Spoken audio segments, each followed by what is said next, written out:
여러분은 하나님이 전지전능하시다는 걸 믿고 계십니까? 여러분들 그 하나님이 우리를 사랑하신다는 것을 믿고 계십니까? 하나님이 전지전능하시고 하나님이 우리를 사랑하신다. 하나님께서 우리를 위하신다. 하나님이 우리를 놓지 않으신다. 여러분, 이 전제를 잊지 않고 살아가는 것이 바로 믿음이라는 거예요. 근데 우린 자꾸 놓쳐요. 하나님이 전지전능하시다. 하나님이 우리를 사랑하신다. 이것을 자꾸 놓치면 삶의 자리가 자꾸 흔들립니다. 왜냐하면 사람에게 당하고 상호 환경 속에서 어려운 자리에 있게 되다 보면 하나님이 나를 사랑하지 않는 것 같고, 또 내 삶의 모든 자리에서 구하였는데 답이 오지 않으면 하나님이 전지전능하신 것 같지 않다는 생각이 또 들 때가 있습니다. 여러분 기억하셔야 돼요. 하나님께서는 모든 것이 가능하신 분이시고 하나님이 하시면 모든 것이 이루어진다는 것을 놓치지 않는 여러분 되시기를 축원합니다. 오늘 본문의 말씀은 좀 놀랍죠. 죽어야 할 인생을 살려주시는 하나님을 우리가 경험하게 됩니다. 1절에 보면 그때에 히스기야가 병들어 죽게 되니라고 되어 있어요. 그때에 라고 되어 있어서 여러분 이때가 언제냐면요. 우리 6절 말씀 보시면 너와 이 성을 아수르 왕의 손에서 건져내겠고, 결국 아수르 왕이 쳐들어오지 않았던 때죠. 지금 원래 36장, 37장의 내용이 아수르 왕 사네립이 쳐들어왔을 때예요. 근데 그 시간보다 이전의 사건을 이야기한다고 보시면 됩니다. 장수로는 뒤에 있지만 이 사건의 구성은 우리가 여지까지 나누었던 아수르 왕 사네립이 이 이스라엘 치기 전, 그 전에 일어났던 일입니다. 그 전에 아마 히스기야가 병들어 죽게 되었던 것 같아요. 그때 아모스의 아들 선지자 이사야가 그에게 이야기합니다.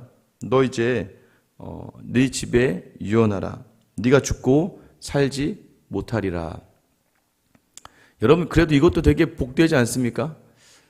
너 이제 죽게 되었으니까 네 집에 유언하라. 하나님이 전하는 말씀이에요. 유언하라는 게 무엇이에요? 이제 정리하라는 얘기예요. 삶의 모든 자리. 자, 죽게 되었다라는 표현이 우리가 보기에는 정말 죽는구나. 이게 두렵고 떨리지만 여러분 이것이 하나님이 부르심의 자리라는 것을 생각하면 이것으로 이제 너는 이제 하나님이 너를 불러갈 거야. 그러니까 이제 너의 삶의 자리를 잘 정리해라. 어떻게 보면 히스기야에게 잘 정돈된 하나님을 향하는 삶, 하나님께 나아가기 위해 지금 자리를 정돈하고 주신 삶이었어요. 그런데 여러분, 왜 믿음이 좋은 히스기야는 그 말씀에 순종하지 않고 2절에 보세요. 히스기야가 얼굴을 벽으로 향하고 여호와께 기도하여 3절 이르되 여호와여 구하오니 내가 주 앞에서 진실과 전심으로 행하며 주의 목전에서 선하게 행한 것을 기억하옵소서 하고 히스기야가 심히 통곡하니라고 되어 있어요. 믿음이 좋으면 하나님 부르신다고 하면 네 하나님 잘 정리하고 하나님 만난 날을 기다리겠습니다. 이게 원래는 정상적이보다는 정말 좋은 믿음의 순종의 자리죠. 그런데 히스기야가 벽을 향하여 기도했대요. 편벽 기도라고 이야기하죠. 벽을 향해서 기도한다는 건 정말 간절하게 자기의 것을 다 내려놓고, 그러니까 여러분 벽에다가 외쳐봐야 들리는 소리는 뭐밖에 없어요? 내 소리밖에 들리지 않아요. 그러니까 하나님 앞에서 온전하게 서서 기도한다는 그런 의미를 가집니다. 지금도 유대인들은 무너진 예루살렘 성전 벽을 향해서 기도하기도 하죠. 간절한 기도의 제목들을 이야기할 때, 전적으로 나아갈 때의 모습이에요. 근데 여러분 오늘 히스기야가 뭐라고 이야기하냐면 내가 주님 앞에서 진실하였습니다. 이 얘기는 뭐냐면 제가 절대 하나님 외에 다른 것들로 흔들리지 않았습니다 라는 거예요. 히스기야의 삶이 절대 흔들리지 않았어요. 히스기야는요 산당을 다 제거하고 노뱀을 제거하고, 그러니까 하나님이 원하시는 자리를 온전하게 감당했던 왕입니다. 하나님, 제가 인생 가운데 하나님께 흔들리지 않았잖아요. 그리고 전심, 하나님께 제 온 마음과 전심, 온 마음을 다해서 하나님을 섬겼던 그 선한 일들을 뭐 해달라고 얘기해요? 기억해달라고 기도하며 심히 통곡했다라고 이야기해요. 아니, 하나님 말씀 주셨는데 감히 일개 인간이 하나님이 정하신 대로 순종하고 살아가야지 왜 그는 심히 통곡했을까요?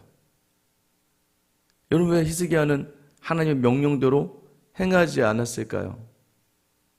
살고 싶어서? 죽는 게 싫어서? 목숨을 연장시켜서 왕으로서 더 있고 싶어서요?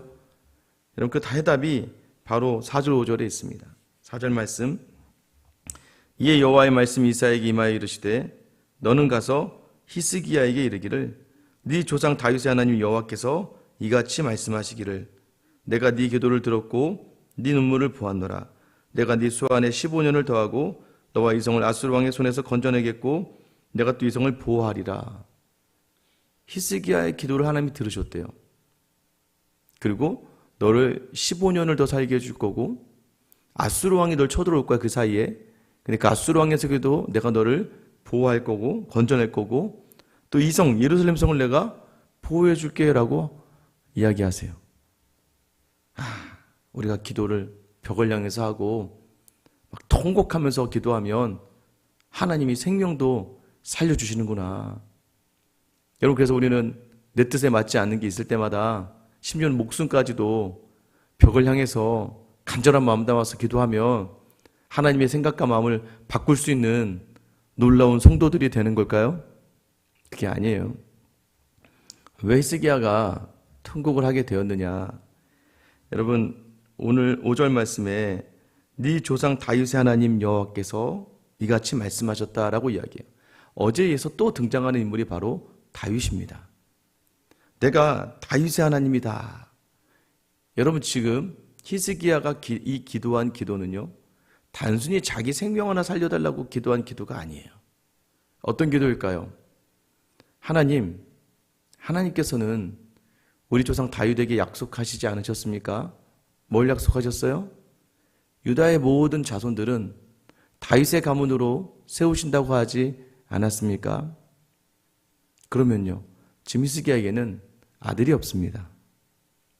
히스기야의 아들이 없다는 얘기는 뭐예요? 하나님이 다윗에게 세운 그 언약이 성취되지 않는 거예요. 히스기야가 간절히 기도한 건 물론 무자한 자, 지금 우리나라만 해도 100년 전만 해도 아들 못 낳으면, 100년 전이 뭡니까? 몇십 년 전만 해도 아들 못 낳으면 이제 우리 가문은 끊겼다, 이제 우리가 끝난 것처럼 그랬잖아요. 하물며 2000년이 넘는 수천 년 전에는 왕이 아들을 못 낳았을 때 여러분, 그 비참함, 자기의 뒤가 없고 자기들 봐줄 아들이 없다고 했을 때 얼마나 초조하고 두렵겠습니까? 근데 단순히 그걸 떠나서 하나님의 약속이 다윗에 통하여 그 가문이 이어져 가고 다윗의 아들들로 자손을 세우신다고 하셨기 때문에 히스기야는 자기 아들 없음의 자리가 언약을 이루지 못하는, 언약이 이루어지지 못한, 성취되지 못하는, 하나님, 그래도 내가 그 아들을 낳아야 되지 않겠어요? 물론 히스기야 이 기도로 태어난 아들은 유다 역대상 가장 악한 므낫세라는 왕입니다. 이 므낫세 때문에 하나님께서 작정하시죠. 유다를 멸망시키기로. 여러분, 근데 그 악한 왕이라 할지라도 여러분, 이것이 바로 하나님께서 다윗에게 약속하신 바라는 거예요. 근데 그 므낫세를 통해서도 어쨌든 아들이 나오고 그 아들이 아들 나오고 그 아들이 아들 나와서 결국은 하나님의 약속 뭐예요? 다윗의 가문에서부터 시작해서 왕이 나와서 마지막에 진정한 왕으로 오시는 예수 그리스도까지 나오게 되는 것이죠. 결국 히스기야의 통곡은요, 그저 막 오래 살게 해달라고, 그저 죽게 되었으니까 살려달라고가 아니에요. 이 기도는 어쨌든 하나님의 언약과 관련된 기도였다는 것이죠. 그것이 이루어지기 위하여 간절하게 기도하였고, 하나님께서 조상 다윗의 하나님이 되어주셨기 때문에 다윗의 그 모든 것을 보시고 이 히스기야를 15년을 연장하여서 자녀를 낳게 하십니다. 더 나아가서 히스기야의 그 마음에 아수르로부터 보호하시고 예루살렘 성을 보호하시겠다고 약속해 주시는 거예요. 7절 말씀 보면 이는 여호와께로 말미암는 너를 위한 징조이니, 여러분, 지금 여호와께로 말미암는 징조라는 것이죠. 이 생명 살리는 거 하나님이 살려주시는 거다. 하나님이 하시는 거다. 여호와께서 하신 말씀을 그가 이루신다는 증거이니라. 보라, 아하스의 해시기에 나아갔던 해 그림자를 뒤로 10도를 물러가게 하리라 하셨다 하라. 여러분, 이게 열왕기하 20장에 나오는 내용이에요. 하나님이 너 들어주셨어 라고 이야기하니까 히스기야가 약속의 징조를 보여달라 그래요. 약속의 징조를 보여달라고 했더니 이사야가 뭐라고 얘기하냐면 이 옵션을 줍니다. 선택을 줘요. 야, 해의 그림자가 10도 앞으로 갈까? 아니 10도 뒤로 갈까? 10도 앞으로 10도 뒤로. 여러분 이거 지금 뭘 얘기하는 거예요? 자전을 멈추는 게 아니라 자전을 뒤로 돌린다는 거잖아요. 그러니까 지구가 이렇게 돌고 있는 것을, 여러분 인류 역사상 이 지구의 자전을 10도를 뒤로 돌리는 일이 생겨난 거예요. 사실 뭐 이거 가지고 뭐 예전에 뭐 말도 안 되는 얘기가 있었어요. 뭐 나사에서 뭐 시간을 조사해 봤더니 뭐 하루가 비더라, 뭐 인류 역사에 하루가 비더라 해서, 사실 그거는 다 쓸데없는 얘기고요. 그냥 이 10도를 하나님께서 돌리실 수 있는 분이라는 거예요. 이 모든 지구와 온 우주의 모든 자리가 하나님이 간섭하고 개입하시면 모든 것들이 다 하나님의 뜻대로 움직여진다는 것을 말씀하시는 거예요. 3일 후에 이 히스기야는 완치가 됩니다. 여러분 그게 쉬운 일이 아니죠. 그런데 여러분 그럼에도 불구하고 여러분 우리가 간절히 기도해야 될 이유가 무엇이 있습니까? 기도하는 사람에게 주신 특별한 은혜가 있어요. 통곡하며 깨닫는 특별한 은혜가 있어요. 무엇인 줄 아세요? 기도를 정말 하나님을 인정하고 하나님을 올바로 보고 하나님을 경외하는 마음으로 기도하다 보면요, 하나님은요 그 통곡하는 심령에 자신의 마음을 주세요. 무슨 얘기냐면 한나를 생각해 보세요. 한나가 처음에는 아들이 없어 시작된 기도예요. 한나도 아들이 없어서 시작돼서, 하나님 분인 나에게 괴로움을 당하니까 나에게도 좀 아들을 주세요. 하나님 아들을 주세요. 아들을 주세요라고 기도하던 그 기도가 갑자기 바뀌어요. 통곡하다 어떻게 바뀝니까? 하나님 아들을 주시면 그 아들을 제가 하나님께 드리겠습니다 라고 바뀌어요. 여러분 이게 말이 안 되는 기도라고요. 사실 왜 말이 안 되냐면, 여러분이 나와서 기도할 때는 하나님 우리 남편 직장 승진하게 해주세요. 직장 승진하면 제가, 여러분 이렇게 기도하세요. 직장 승진하게 해주세요 라고 하고, 여러분은 제가 그러면 이번에 뭐 주차 봉사할게요, 아니면 식당 봉사할게요, 하나님 제가 기도에 빠지지 않을게요, 이런 기도하시죠. 이렇게 기도하시는 분 없을 거요. 하나님 저희 남편이 승진하게 해주세요. 그럼 이제부터 승진한 그 월급은 전부 다 교환금하겠습니다. 여러분 이렇게 기도하시는 분 없잖아요. 이걸 주시면 우리는 자꾸 원하는 것과 내가 행하는 것이 있는데, 원하는 것이 내가 행하는 것보다 더 커요 항상. 그죠? 원하는 게 더 크다고요. 하나님 집 좀 저거 사게 해주세요. 저 집 사면 제가 뭐 할게요. 근데 이게 사실 이것보다 크지 않아요. 한나가 뭘 얘기하는 거예요? 하나님 크신 은혜를 주시는 그대로 하나님께 제가 드리겠습니다. 왜요? 기도하다 보니까 깨닫게 되는 게 있어요. 뭐가 있습니까? 나는 아들 하나가 없어서 무자해서 이렇게 서럽고 원망스럽고 너무나도 외롭고 괴로운데, 하나님께서는 지금 이 이스라엘을 대표해서 하나님의 말씀을 대언할 한 선지자가 없으면 얼마나 마음 아파하실까. 온전한 제사장이 하나도 없고 다 부패하고 타락한 이 시대에, 야 아들 하나 없는 나는 이렇게 서럽고 힘든데, 그 하나님의 말씀을 대언할 한 명의 선지자 제사장이 없는 하나님의 마음이 얼마나 아프실까라는 것을 통곡하는 중에 깨닫게 되는 거예요. 그래서 통곡하는 그 기도가 바뀌어요. 하나님 아들을 주시면 아들을 드릴게요. 아마 처음엔 히스기야도 그렇게 기도했을 수도 있어요. 하나님 내가 왜 이게 죽게 됩니까? 하나님 제가 왜 죽게 돼요? 기도하다 보니까 갑자기 통곡하면서 깨닫게 된 게 뭐예요? 아들이 없어요. 하나님 아들을 세워야죠. 다윗과의 언약을 기억하셔야죠. 다윗을 통하여 자기의 모든 그 왕들을 이어간다고 하시지 않았습니까? 나는 아들이 없어요. 그래서 하나님께서, 다윗의 하나님께서 너에게 말씀하신다. 너에게 15년을 더 주고 너에게 아수를 이길 수 있게 하시고 너의 성을 보호해 줄게. 여러분 그래서요, 우리의 기도가 진실과 전심으로 드리는 기도가 돼야 돼요. 아픈 것을 가지고 나와서요, 이 아픈 것이 그저 아픈 것을 낫게 해주세요라고 멈추면 안 되고, 이걸 가지고 깊게 기도하다 보면 하나님이 그 기도하는 그 심령에 마음을 주실 때가 있어요. 목회하다가 그런 기도를 많이 해요. 서운할 때가 있고 아쉬울 때가 있고 조금 화가 날 때가 있고 좀 어처구니없고 당황스러울 때가 있어요. 그럼 그 마음을 가지고 하나님께 막 기도해요. 하나님 왜 저렇게 하시죠? 하나님 왜 저런 말을 하고 왜 저런 행동을 하고, 또는 왜 이렇게 안 되죠? 뭐가 문제일까요? 라고 생각할 때가 있습니다. 제가 뭐가 문제가 있나요? 근데 우리의 가장 큰 문제는 꼭 기도하다가 잘못된 기도를 해요. 뭐냐면, 하나님, 제가 뭘 그렇게 잘못했습니까? 하나님, 제가 뭐가 그렇게 문제인가요? 하나님, 제가 뭘 그렇게 안 했을까요? 자꾸 자기 기준으로 자기를 바라보게 돼요. 근데 그게 아니라 기도하면 기도할수록 하나님의 마음으로 향하는 자리로 나아가야 되죠. 하나님 음성 주세요. 내가 미워하는 거 아니고, 내가 너 싫어하는 거 아니고, 내가 너에게 주는 이 모든 거 다 계획과 뜻이 있는 거야. 중요한 건 뭐예요? 그 하나님의 마음으로 다시 기도하는 그 기도의 심정을 가져야 되는 것이죠. 그리고 하나님께서는 그렇게 하나님의 뜻과 맞춰진 기도에 하나님은 반드시 응답하시는 줄 믿으시길 축원합니다. 여러분, 우리의 생명과 대적을 물리치는 또 지구의 자존마저도 하나님 힘대로 하실 수 있으십니다. 여러분, 하나님이 이것을 다 다윗을 기억하셨다는 거예요. 자기 마음에 합한 그 다윗을.